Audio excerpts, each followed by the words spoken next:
beras yang dimasak menjadi nasi yang kita makan setiap hari, itu ditentukan oleh mereka-mereka yang besok terpilih.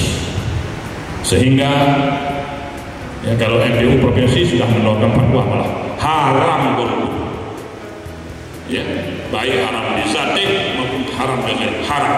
Apa itu haram?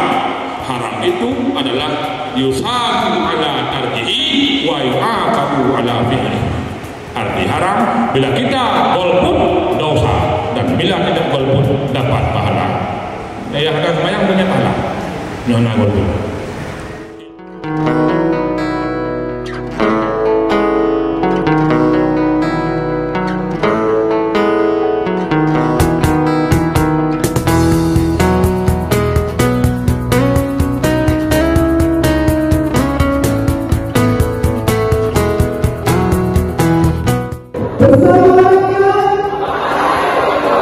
Bersama